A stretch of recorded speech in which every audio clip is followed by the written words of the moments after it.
The Ghost of Old Man. The story you're about to hear is true, and it happened right here in Thailand. This story took place right here in Chonburi, near Phanat Nikhom.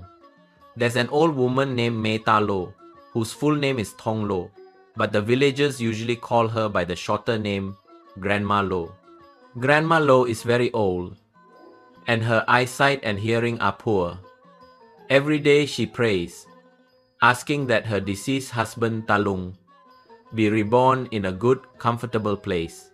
She prays that he will be born into a wealthy family, have good health, and be free from illness, so that he will live comfortably. She also prays that if he is born into a wealthy family, he will have plenty to eat and use, and that he will get whatever he desires. Because in this country, they often live in poverty, hardship, and suffering. That's what he thinks and his prayers are like. Grandma Lor would gather all sorts of good food, like the dishes her husband Talung used to enjoy, and offer them to monks every day as alms. Her neighbors would comment, "What is she searching for so much of? She never did this when Talung was alive." Grandma Law explained, "Well, he's dead now, so I have to do something good for him." They would then ask, "Why didn't you cook for him when he was alive?" Grandma Law would reply, "Back then, he said not to bother, just eat whatever was available. But now he can't say what he wants, so I have to cook something good for him." She would cook pork curry, beef curry, and other dishes to offer as alms. Normally, when Talung was alive, he only ate sour curries and stews, bland, lettuce, salty, chili paste, boiled vegetables, whatever you want, just go with your own style. One night, Talung, her husband, came to perform a soul calling ceremony and told Grandma Law, "You don't need to do much for me. Grandma Law, you should eat by yourself. Don't worry about anything. A dead person doesn't eat or live much anymore. Worry about yourself more. I'm dead, you don't need to worry about anything complicated or difficult. I just want you to eat well like everyone else. I don't need anything. You're still breathing, so eat whatever you want. Don't bring anything to me. I don't need anything. You've suffered enough. You should be comfortable now. You're the one who still suffers. I'm dead. What suffering do I have to endure?" Grandma Lor refused to believe her husband's dream. She continued to prepare the best dishes she could find and offered to Grandpa Lung every day. Grandpa Lung appeared in her dream twice, telling her to stop, but Grandma Lor wouldn't listen. Then, 2 years passed, and Grandma Lor's hair turned completely white. Grandpa Lung appeared in her dream again. "You never believe anything I tell you, Grandma Lor. I told you I don't need anything because I'm already dead. You still need to eat and live. Go ahead and eat. Eat whatever good things you have. I don't need them. Do you know how much I pity you? But I don't know how to make you believe me. You're so stubborn. Do you know why I was born? That's right. The reason we're starving is because of the bad things I did in the past." "What's wrong? What bad things did you do? Someone like you doing bad things? I don't believe you. Don't joke like that. I don't like it when you joke. I've been with you for decades. Why wouldn't I know what kind of person you are? I've never seen you commit any sins or bad deeds. You were always sick, aching here and there, freezing, unable to eat or sleep. Sometimes you didn't have anything to eat. We were poor. We didn't have much money. But after you died, I have some money now. I get my elderly allowance of 500 baht a month, and I sell the fruits and vegetables from our garden. It's strange, isn't it? When you were alive, it didn't bear any fruit. But after he died, the guava trees produced pomelos, rose apples, and custard apples, bringing in money. I don't understand why it became that way. It's true. Back when Talung lived here, the trees didn't bear fruit. Both he and his wife were starving. After Talung died, the trees started bearing fruit profusely, and Grandma Law harvested and sold them. It's been so long, why haven't you been reborn yet? Don't worry about me. Go ahead and be reborn. I'll be fine. Haven't I told you that before? Oh, I guess I forgot. I am worried about you, yes, but I haven't been reborn yet. Why? Because I still have karma. There you go again. What are you talking about? Karma? Do you want to know why your life is so difficult? Do you know? I know everything. In my past life, I was a bad person. I was starving because I was possessive of other people's things. If dogs or cats tried to eat me, I would tease them, poking and hitting them with a stick. If a cat wanted to eat my rice, I would kick it out of the monk's hut. If a dog was gnawing on a bone under the pavilion, I would throw a brick at its head, making a loud poke sound. It would yelp and run away. Hey, I can't believe you would do that. Well, it was in a past life, not this one. If you were a good person, you must have been good in a past life. I don't know. Anyway, do you want to know why we don't have any children? Maybe you killed them? I don't know if that's true or not. But what I do know is that I like to tease the dogs. You? Yeah, that's right. If I see them, I have to hit them with a stick, throw clods of earth at them. Sometimes I even use a long stick to pry them open, like I'm trying to carry a pig. Okay, enough. I don't want to hear it anymore. Why are you like this? Now you believe I actually did that, right? I don't know. I don't want to talk about it anymore. So, the reason you've been constantly sick and ill since you were young is, do you know? I was just about to tell you. It's because, I like to kill. Did you kill anyone in your past life? Wow, you're quite the villain. No, wait, listen. Don't jump to conclusions. Ah, you said you weren't human. I wasn't human. I was like a bird, a mouse, a frog, a toad, something like that. I thought killing animals was enough to cause constant illness and suffering. If I killed a person, it would be even worse. But you haven't committed any sins in this life, have you? You'll probably be reborn in a comfortable, wealthy place with lots of money and gold. I want to be strong, hardworking, and diligent, but right now I'm still serving my karma. Oh, I feel so sorry for you. I wish I could help you accept your karma. You could even share some of it with me. It can't be shared. Karma isn't money. Whoever does it receives the consequences. I'll make merit and pour water for you again. No need. I want you to receive some for yourself too.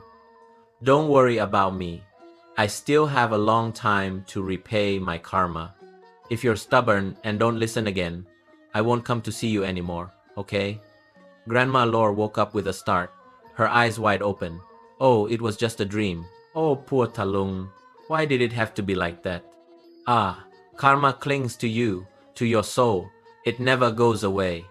The next morning, Grandma Lore offered alms to the monks and poured water as a blessing, sending it to Talung as well.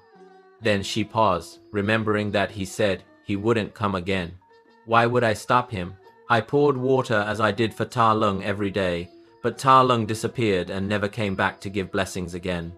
One day, Kamnan Lek came to Grandma Lore's house to talk about the orchard. He told her to think about it, saying that if she died, the 2 adjacent plots of land would have no owner because she wouldn't have any heirs.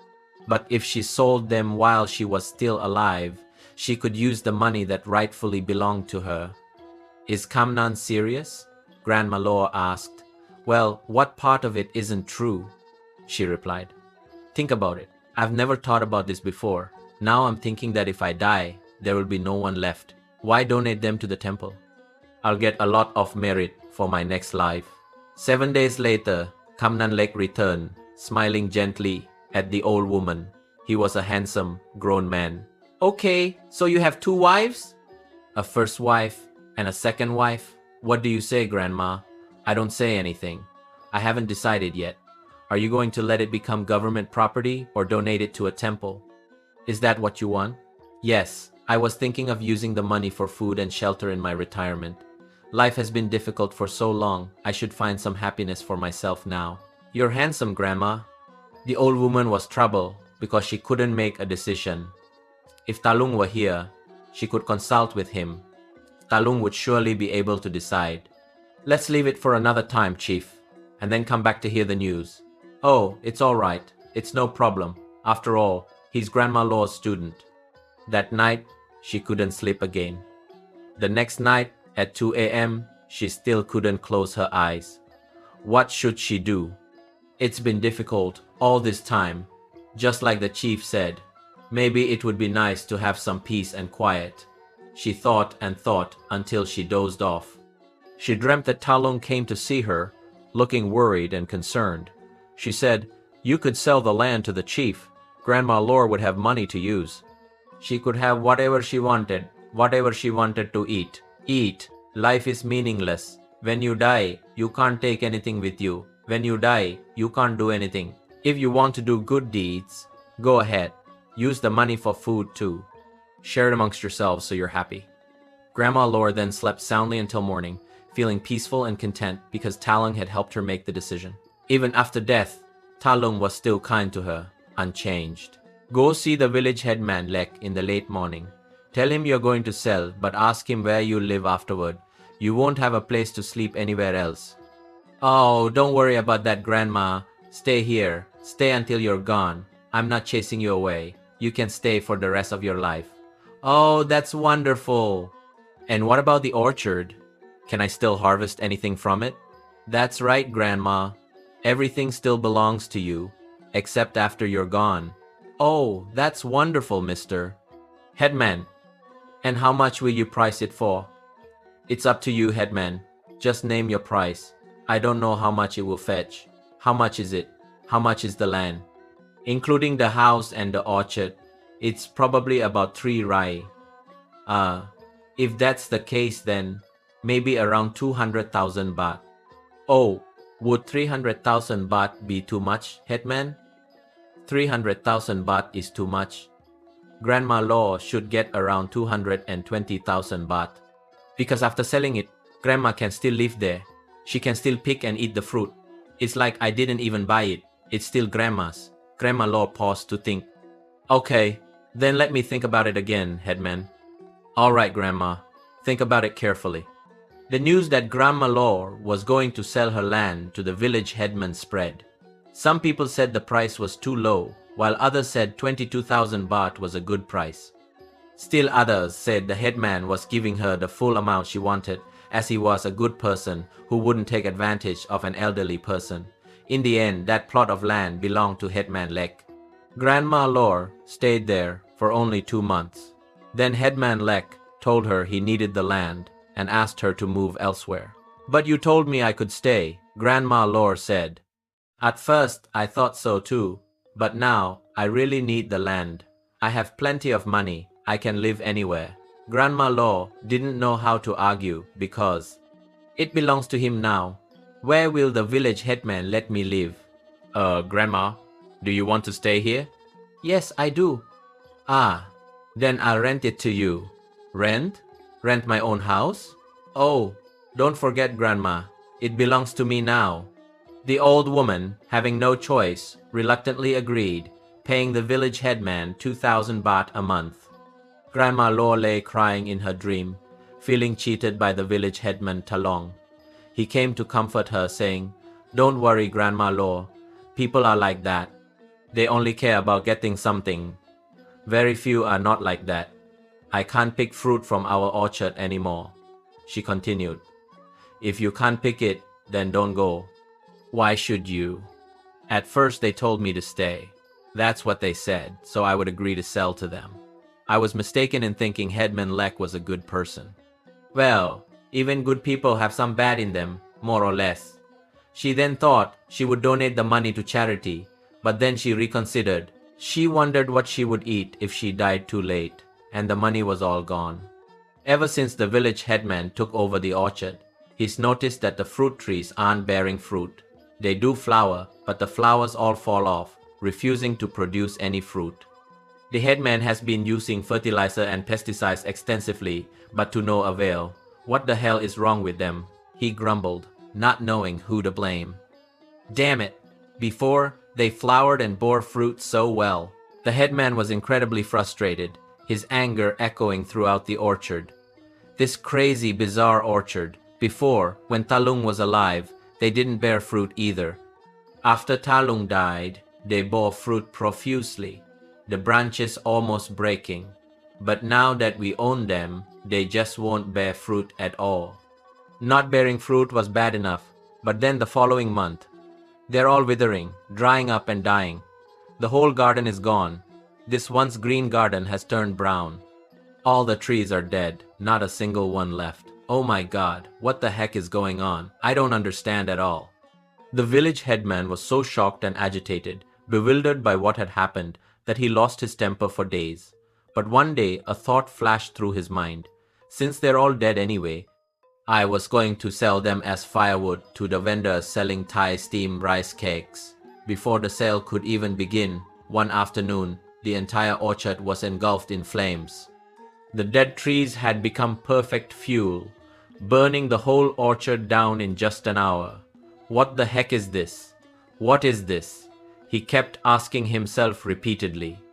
Meanwhile, Grandma Lore was also surprised and regretted the loss of the trees in the orchard, even though it was no longer hers. She couldn't help but feel heartbroken when she saw them. Talung appeared in her dream, telling her not to think too much about it. It wasn't meant to be. It's ours, then it's his, then it's not ours. Yeah, you're thinking too much. That's just a strange story, a village tale, story number 1. Thank you for listening to ThaiLocalTales. I'm Captain Piroj. Until our next journey together, take care, stay curious, and I'll see you in the next episode.